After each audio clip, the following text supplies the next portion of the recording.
주 안에서 반갑습니다.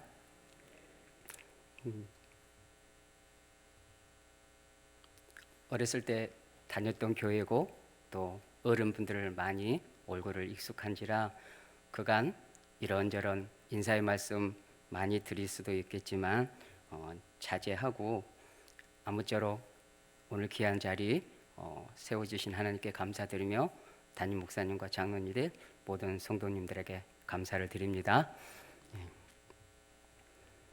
한번 제가 기도드리고 같이 말씀을 나누겠습니다.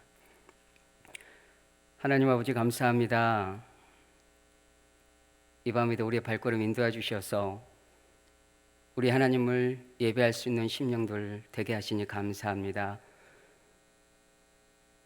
연약한 육신으로 인하여 말씀을 전할 때에 걸림돌이 되지 않게 하시고 오직 십자가의 보혈의 능력 가운데 감춰주시사 전하는 이나 듣는 영혼들 가운데 걸림이 되지 아니하도록 은혜의 심령으로 함께하여 주옵소서.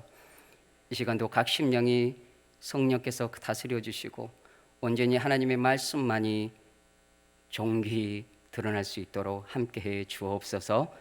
오직 주님께 부탁하옵고 우리를 구주에서 구원하신 예수 그리스도의 이름으로 기도드리옵나이다. 아멘.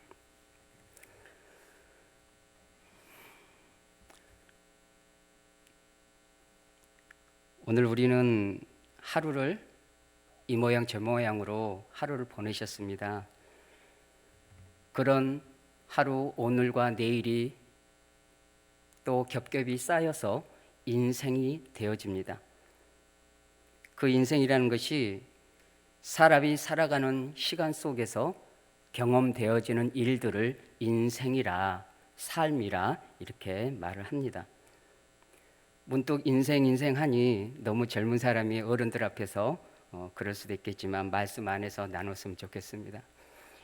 인생이라 했을 때 문득 예전에 잘은 모르지만 노래 제목이 하나 기억나더라고요. 인생은 미완성이라고 그런 노래 들어는 보셨을 겁니다. 세속적인 노래를 알려드리는 게 아니라 이 가사에 대한 나름대로 인생 철학이 있기 때문에 오늘 말씀에 좀 인용해 보았습니다. 가사를 보면 잠깐 이렇습니다. 인생은 미완성, 쓰다가 마는 편지. 그래도 우리는 곱게 써가야 해. 사랑은 미완성, 부르다 멎는 노래. 그래도 우리는 아름답게 불러야 해. 사람아, 우리 모두 타양인걸. 외로운 가슴길이 사슴처럼 기대어 살자. 인간의 불안정성과 한계성, 부족함을 표현하지만 그럼에도 불구하고 삶에 대하여 포기하거나 주저앉지 말고 서로 따뜻한 마음을 품고 살아가자라는 희망의 메시지를 남겨놓습니다. 우리 스스로가 살아오면서 느끼는 그런 고백 아니겠습니까?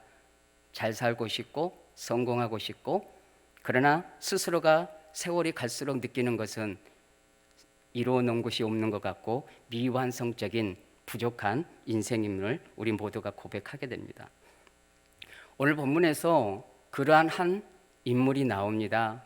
그가 그리스도 안에서 부르심을 받고 제자의 삶을 살지만 연약한 인생인지라 고비가 있었습니다. 그럼에도 불구하고 그 고비에서 좌절하거나 포기하지 않고 다시 주님의 은혜 가운데 하나님의 도구로서 충만한 성령의 도구가 되어진 걸 봅니다.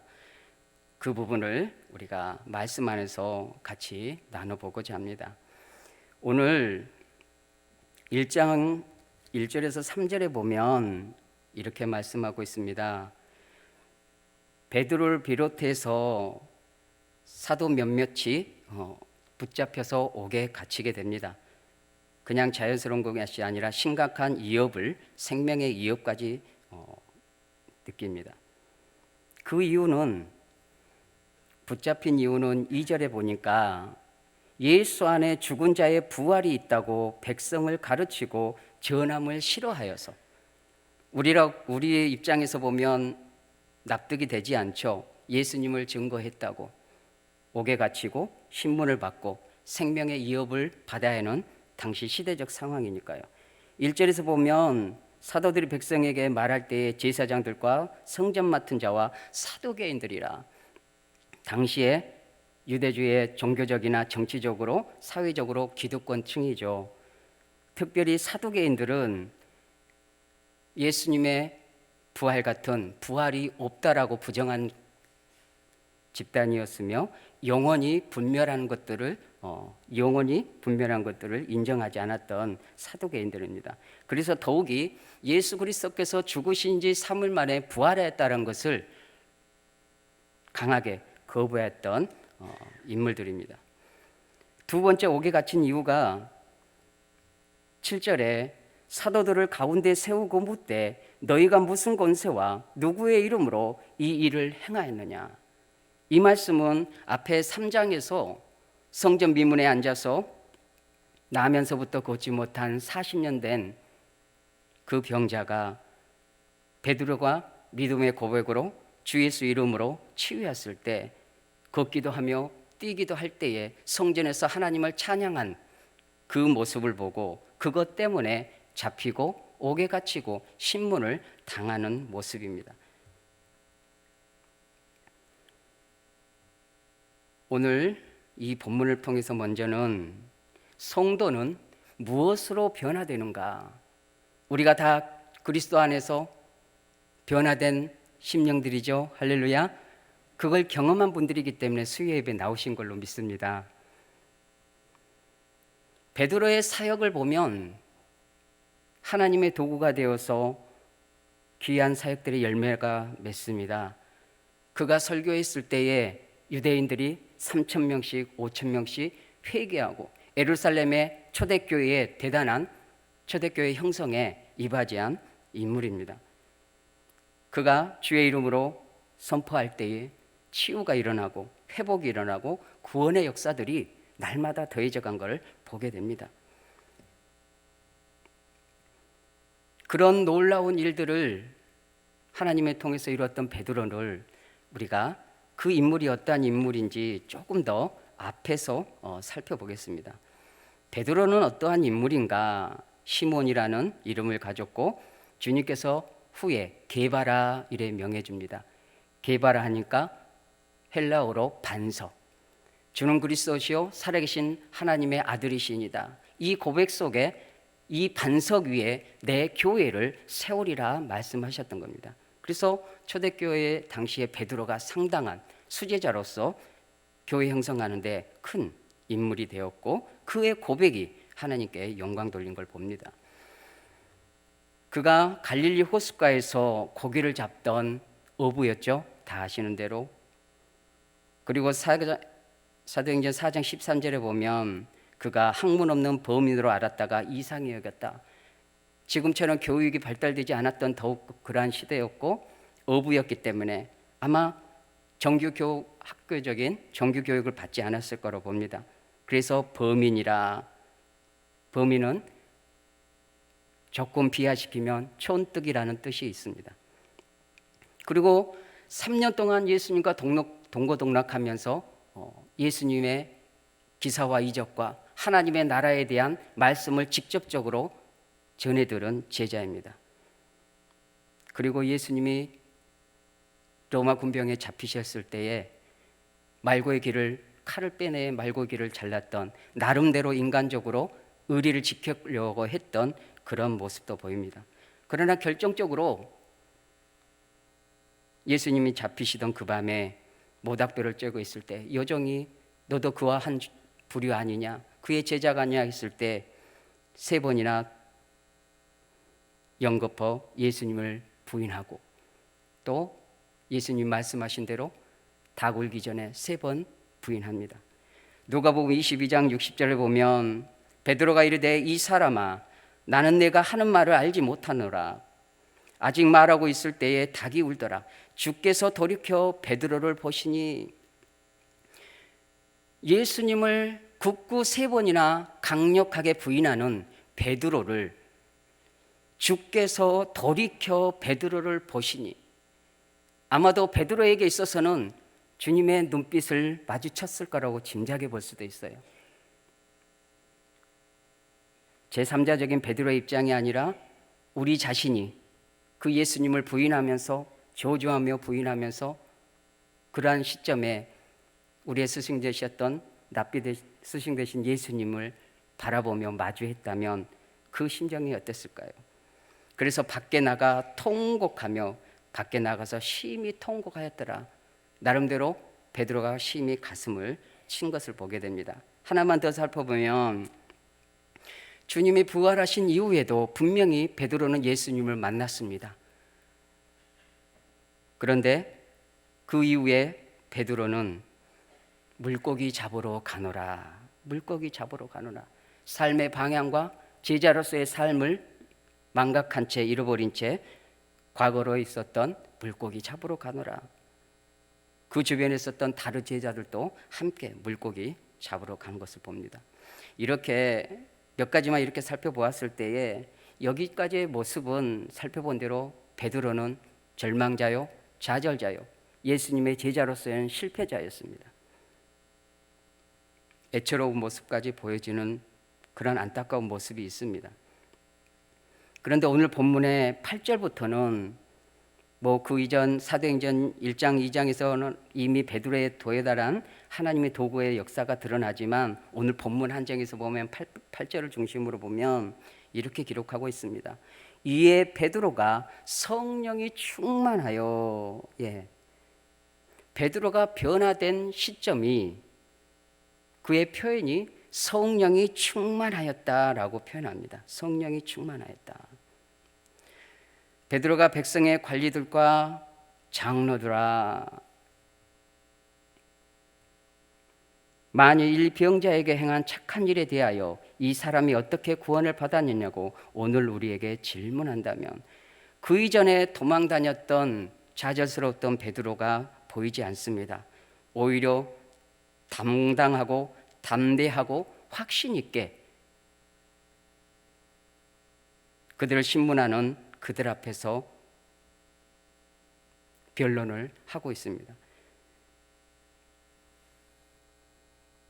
6절에서 보면 대제사장 안나스와 가야바와 요한과 알렉산더와 및 대제사장의 문중이 다 참여했다. 이들을 열거해 보면 지금으로 보면 대법원이나 그런 최고의 법률기관입니다. 베드로와 사도들을 세우고 7절에 보니까 사도들을 가운데 세우고 묻되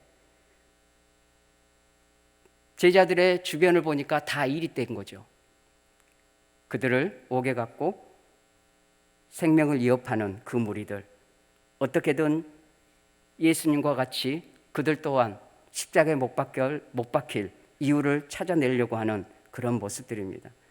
그 이전 같았으면 베드로는 지금 당장이라도 도망가야 하는 사람 아니겠습니까? 그럼에도 불구하고 그가 변화되어서 이제는 확신 있게 당당한 모습으로 그들 앞에서 변론을 하고 있습니다. 왜 이렇게 변화됐을까? 오늘 본문 8절에서 먼저는 성령이 충만하였다 말씀하고 있는데 우리가 요한복음 21장에 보면 베드로가 물고기 잡으러 갔을 때에 예수님이 찾아오시지 않습니까? 그리고 그 베드로를 만났을 때에 아시는 대로 3번의 회복의 기회를 주십니다. 내가 나를 사랑하느냐? 요한의 아들 시몬아, 내가 이 사람들보다 나를 더 사랑하느냐? 3번째 물을 때에 심히 고민하여 그 베드로가 주께서 아시나이다. 그래서 주님께서 내 양을 먹이라, 내 양을 치라, 내 양을 먹이라. 다시 한번 그에게 복음 사역의 제자로서의 사도의 삶을 그 심령에 심어주심을 볼 수 있습니다. 그리고 또 한 가지가 오늘 성령이 충만하였다. 사도행전 1장에서 보면 예수님께서 약속하셨던, 그리고 요엘 선지자를 통하여 하나님께서 약속하셨던 만민에게 부어질 성령에 대하여 말씀합니다.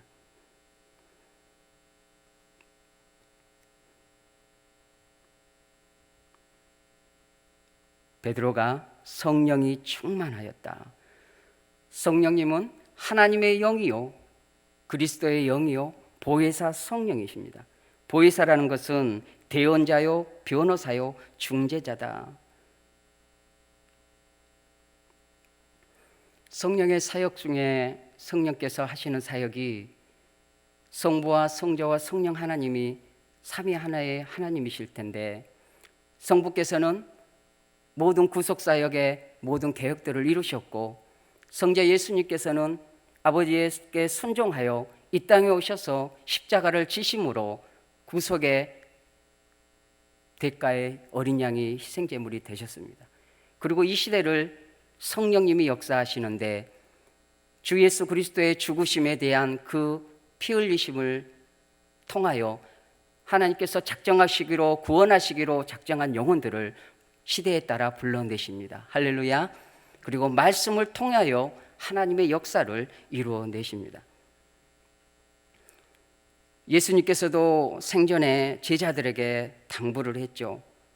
내가 너희에게서 떠나가는 것이 오히려 너희에게 더 유익이라.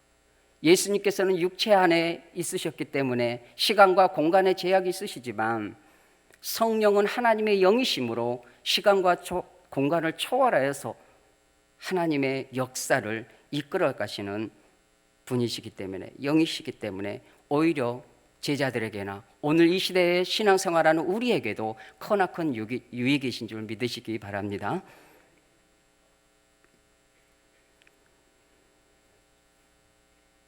주님이 승천하신 이후에 특별히 마가 다락방이라고 많이들 얘기합니다. 이제 다락방에서 전심으로 예수님께서 예루살렘을 떠나지 말고 이곳에서 기다리라. 무엇을요? 보혜사 성령을, 아버지께서 보내주실, 내가 보낼 성령을 기다리라. 이래 말씀합니다. 사도행전 1장 8절에 오직 성령이 너희에게 임하시면 너희가 권능을 받고 예루살렘과 온 유대와 사마리아 땅 끝까지 이르러 내 증인이 되리라. 증인된 삶이란 그리스도께서 십자가의 죽으심과 부활하심과 다시 오심에 대한 증인입니다. 할렐루야. 그들과 같이 우리도, 여러분들도 예수님의 증인 되심을 믿으시기 바랍니다. 이 모든 일들을 누가 하셨느냐? 성령께서 하십니다. 눈으로 보지도 않았지만은, 손으로 만져보지도 않았지만 눈물을 흘리고 주 예수 그리스도의 증인의 삶을 오늘도 우리가 살아가는 것입니다. 성령께서 하시기 때문에 그렇습니다. 비겁한 실패자의 모습이 보였던 베드로가 성령이 충만하였다. 그리스도의 손내심을 통하여 회복을 봅니다. 베드로가 전하는 예수 그리스도의 십자가의 구속과 부활의 복음을 듣고 그의 말씀에 3,000명, 5,000명씩 회개하는 초대교회의 놀라운 역사를 이루어갑니다. 베드로가 주님의 제자로서 다시 살아갈 수 있는 이유가 여기에 있었습니다.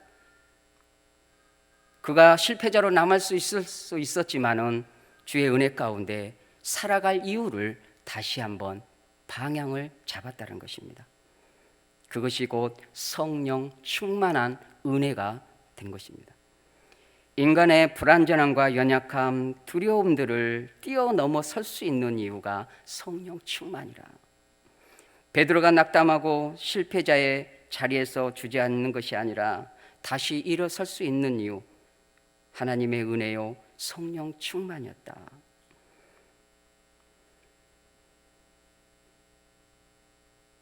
역사가 유세푸스의 통에 의하면 베드로의 순교를 아시잖아요.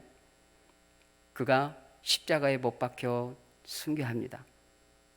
근데 그의 고백이 더 놀라워요. 나를 거꾸로 십자가에 못 박아 달라. 어찌 주님처럼 내가 똑같이 못 박히겠느냐. 나를 거꾸로 달아 못 박아 달라. 도망자였던 예수님을 부인하였던 베드로의 모습은 사라졌습니다. 기꺼이 순교의 잔을 마시며 당당하게 십자가에 자신을 내어 맡긴 베드로. 그 베드로가 어떻게 그렇게 할 수 있을까요? 사람으로는 할 수 없습니다. 그러나 하나님은 하십니다. 할렐루야. 오늘 우리에게도 도전을 주는 것 같습니다. 주님은 약속을 이루시는 분이십니다. 보혜사 성령을 우리에게 보내주셔서 우리가 이렇게 주 안에 그리스도의 몸된 교회 안에 지체가 되었고 하나님의 나라의 확장에 귀한 은혜의 도구가 되어준 줄 믿으시기 바랍니다.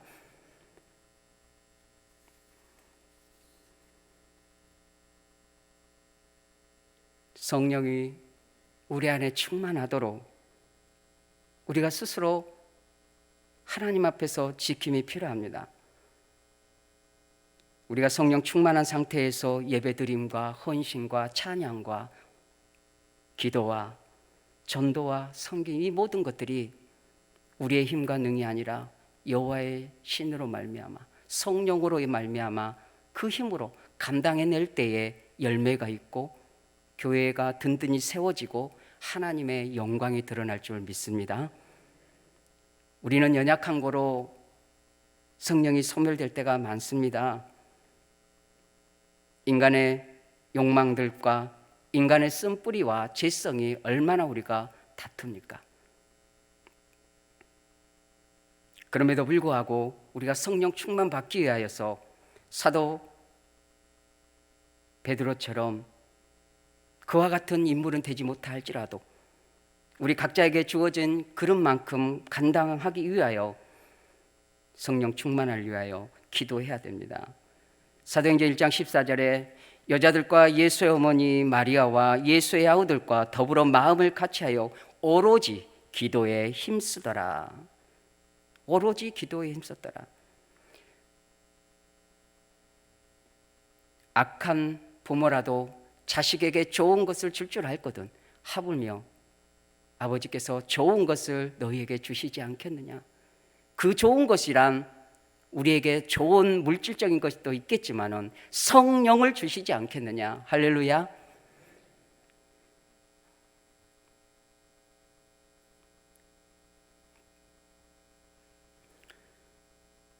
진도중앙교회 이제 104주년 됐잖아요. 제가 이전에는 몰랐었어요. 교회의 역사를. 하나님께서 진도중앙교회를 통해서 하신 일들에 대하여 교회 홈페이지에 들어가서 보게 된 기회가 있었습니다. 예전에는 전혀 알지 못했던 그런 내용들. 1950년 9월 4일에 김수현 목사님의 순교를 비롯하여 이름 없이 빛도 없이 몸된 교회를 위하여 헌신하였던 믿음의 선배님들, 그리고 석교중앙이나 지산중앙이나 서고차 혹은 등등의 진도 땅에 복음을 위하여 애쓰신 모습들, 그리고 중국과 100주년 기념 캄보디아 빌라델비아 교회를 힘써 선교에 힘쓰는 진도중앙교회가 되어서 너무나 감사합니다. 할렐루야. 성령께서 하나님의 나라의 확장을 위하여 담임 목사님과 여러분들의 기도와 헌신과 물질을 통해서 일하신 줄 믿습니다.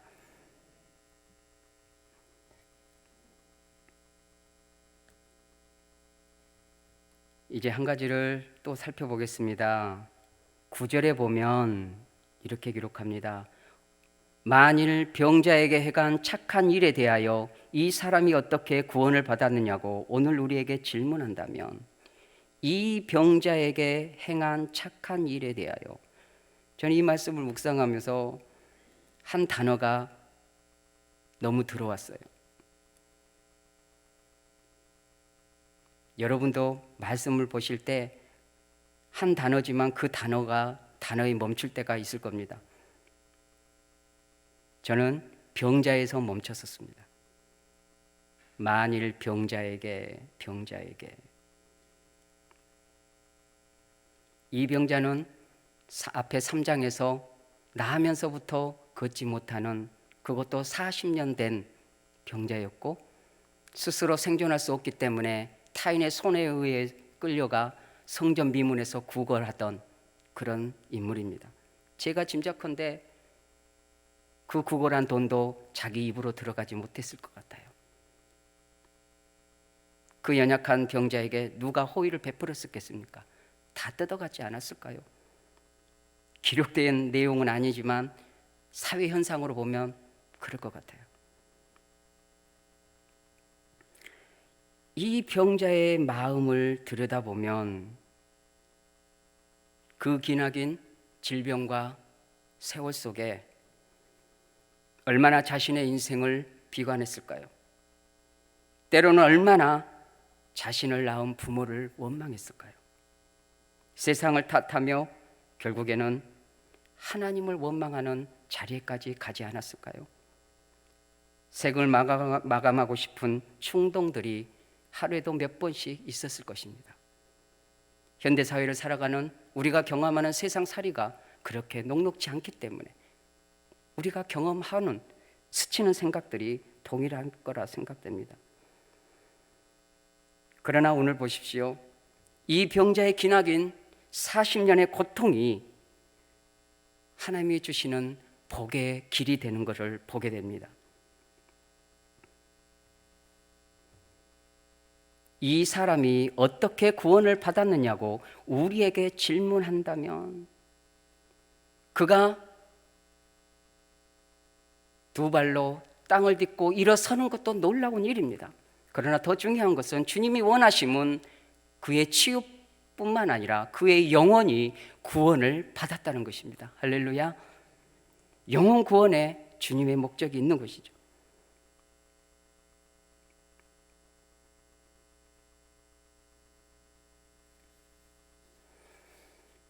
누가 병자일까요?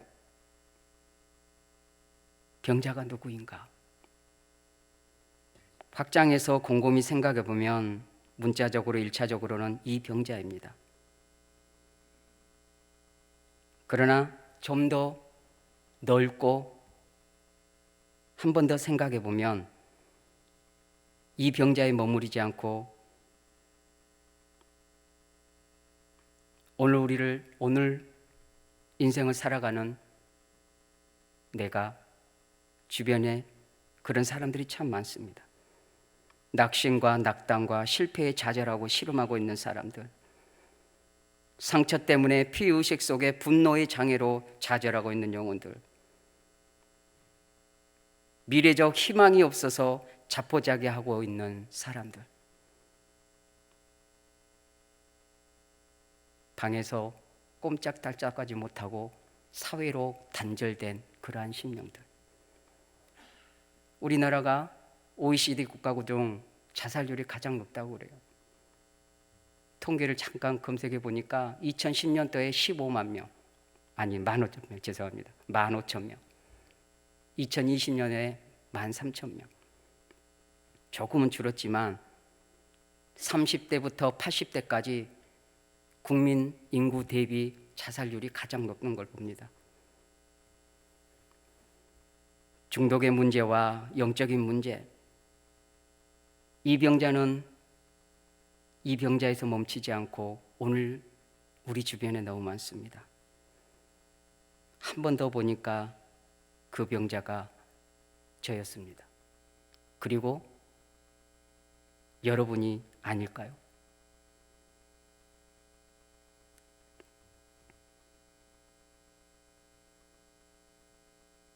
주님을 다시 만나기 전에 세상을 참 탓을 많이 했습니다. 부모의 탓도 많이 했습니다. 제 자신도 탓을 많이 했습니다. 하나님의 존재에 대하여 의심한 지는 없었지만 사랑의 하나님이라고, 공평하신 하나님이라고 귓가에 들려지는 그 소리는 저하고는 상관없는 모습들이 많았습니다. 그래서 하나님을 원망의 시선으로 외면하는 제 모습들이 참 많았습니다. 그런데 삶에 지치고 그 가운데 주님이 찾아오셔서 회복의 은혜를 주심을 감사합니다. 여러분들에게도 이렇게 질문하고 싶습니다. 삶에 지치고 낙이 없다고 느끼시는 분은 아니 계십니까? 질병의 고통에 놓여 있지는 않으십니까? 나이 들고 병들어서 죽지 못해 살아가는 인생이라고 푸념도 때로는 하지 않으십니까? 그러나 견디셔야 됩니다. 은혜 가운데 주님 오실 그날을, 내가 주님 배울 그날을, 우리에게 정하여 준 시간을 주의 긍휼하심 속에 이겨내셔야 됩니다. 할렐루야. 오늘 내 인생의 문제가 오늘 살아가는 이유가 될 수 있습니다. 왜냐하면 그 문제로 인하여 주님을 더 붙잡을 수밖에 없고 십자가 앞에 더 나아갈 수밖에 없는 것이 우리 성도의 본질 아니겠습니까?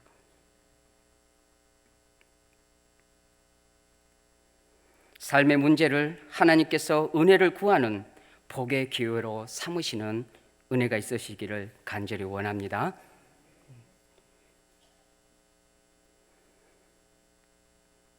우리 주님 안에서는 버릴 것이 하나도 없습니다. 하나님의 주권과 섭리 속에서 우리의 인생의 모든 문제를 합력하여 선을 이루어 가십니다. 때로는 그것이 우리의 연약함으로 인하여 이루어진 일이라 할지라도 그 또한 하나님의 섭리 가운데 하나님이 다듬어 가신다는 겁니다. 그래서 더더욱이 우리가 그리스도 안에서 십자가 앞에 나아갈 때 주의 은혜가 있다고 믿습니다. 길이요 진리요 생명 되신 예수 그리스도 안에서 참 평안을 누리시기를 원합니다. 10월 중순부터 11월 중순 지나서 보리 씨앗을 뿌립니다. 혹독한 눈보라와 추위를 견뎌내서 봄햇살이 나올 즈음 이제 싹이 튀고 올라오죠.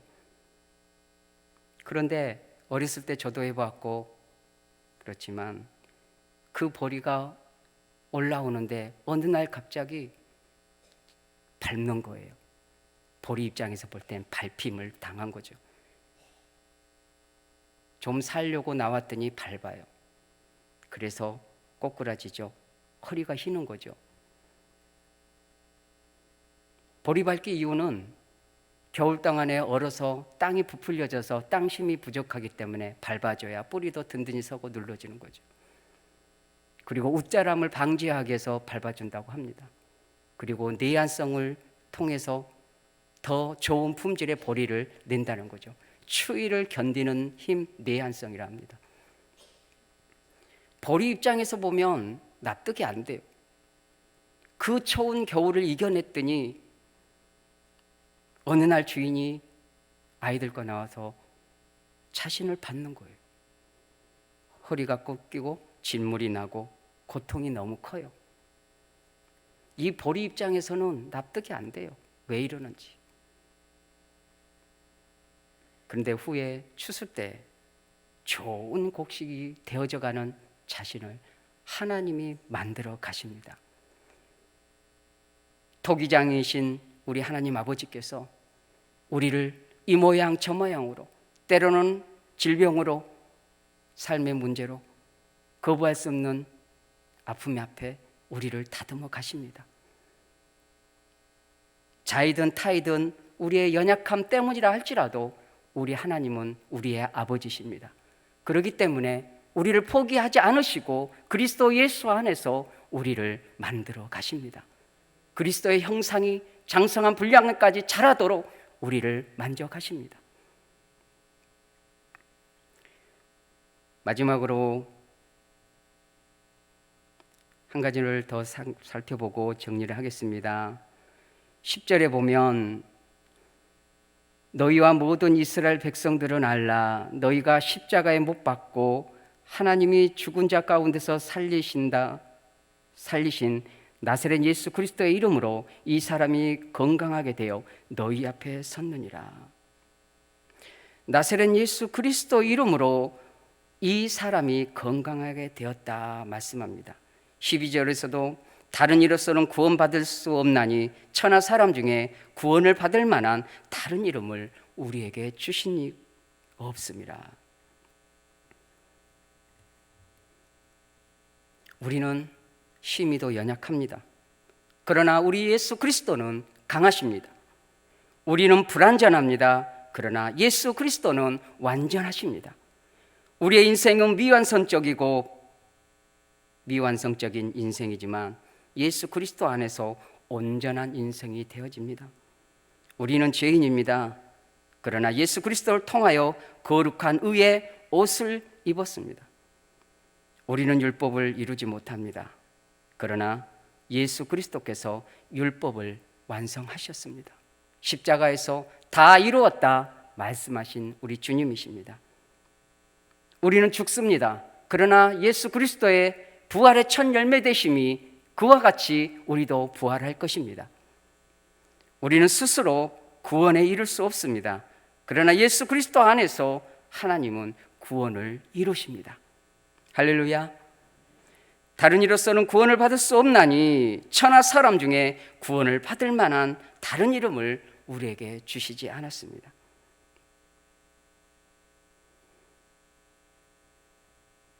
헛되고 헛되며 헛되고 헛되니 모든 것이 헛되도다.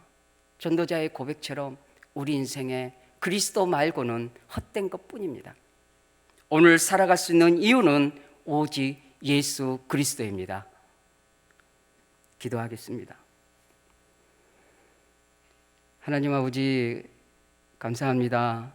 오늘 기록되어진 말씀 속에서 다시 한번 그리스도의 구속의 은혜와 그리스도 안에서 우리를 다듬어 가시고 회복시키시고 하나님의 도구로 만들어 가시는 그 은혜를 살펴보았습니다.